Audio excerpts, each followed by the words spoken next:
So after watching the story about 1 grain of rice, let's take a look at the pattern. Now, that pattern is a pretty remarkable pattern because it's a pattern based on doubling, first of all. And although it starts off fairly slowly, pretty soon, as you saw, it grows really rapidly. So let's take a look at that kind of pattern. That kind of pattern is what's called a geometric pattern. So here's how it starts off. So let's take a look at how many grains of rice you get per day. Not total, but just per day. How many new grains of rice do you get? So you start off with just 1 grain of rice on the first day. Second day, you get 2. Third day, you get 4. Fourth day, you get 8, and so on. You just double each day. So here's how the pattern starts. So this pattern, which is based off of multiplication by 2 or doubling, is called a geometric pattern. Now, geometric, that can be a little misleading. So it's not geometric in the sense of geometry, the class that you took last year. Not in the sense of, shapes and theorems and angles and all of that. It's geometric in a different sense. So when you have a pattern that grows, this is called exponentially, by multiplication as opposed to addition, that's referred to in math as a geometric sequence or a geometric pattern. Okay, so let's examine this a little bit further.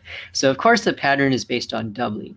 Let me introduce to you some notation and some vocabulary that we're going to use to discuss this pattern.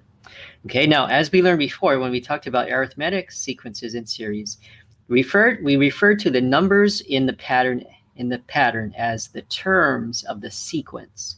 The terms of the sequence. We use the symbol A, small letter A, to refer in general to a term of a sequence. Then we use a subscript on that A to refer to the specific position of the term in the sequence that we want to talk about. So the first term in the sequence, which is 1 in this case, we're going to refer to by A subscript 1. The 1 tells us the position in the sequence of the term that we're referring to. So we're referring to the first term in the sequence. The second term, which is 2, is going to be A sub 2. Then the third term, which is 4, will be A sub 3, and so on. 8 will be A sub 4, and so on. Okay, so remember that's a notation that we use to refer to the terms of the sequence. Now in this case, the pattern is based off of multiplication. So you get from the first to the second term, 1 from 2, I multiply by 2.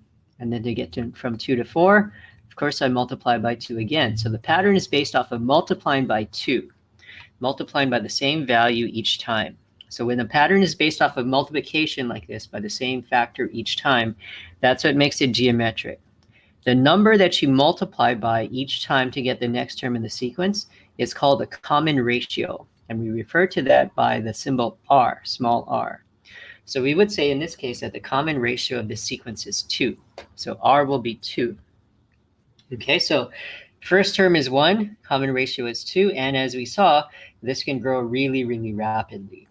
Now, the common ratio doesn't have to be a whole number. And it doesn't even need to be a positive number. It could be a negative number. So let's take a look at another example. So here's another geometric sequence. So this one starts with 3. The next term in the sequence is negative 3 over 2. Then the next term after that is positive 3 over 4. Then negative 3 over 8. Positive 3 over 16. Negative 3 over 32, and so on. Okay, so this one, the pattern is that you're multiplying by, first of all, a fraction. You're multiplying by 1/2 each time, and that's actually a negative half. Okay, so let's just make sure that that works. So we start with 3.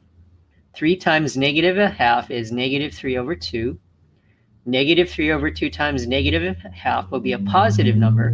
And then 3 over 2 times 1/2 is 3 over 4.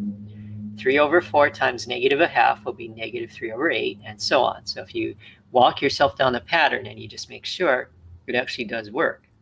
So the ratio doesn't have to be a whole number, doesn't even have to be a positive number.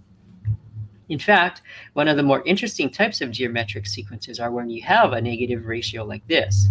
And then what you get is this, every other term is positive or negative, and that's called alternating. And there's some really interesting and fascinating things that can happen when you have an alternating sequence. Okay, so whenever you have a pattern based off of multiplication, that's a geometric pattern, geometric sequence. The number that you multiply by each time to get the next number is called the common ratio, r. And we use the same notation as we did for other sequences when we talk about the terms. So a sub 1 is the first term, a sub 2 is the second term, and so on.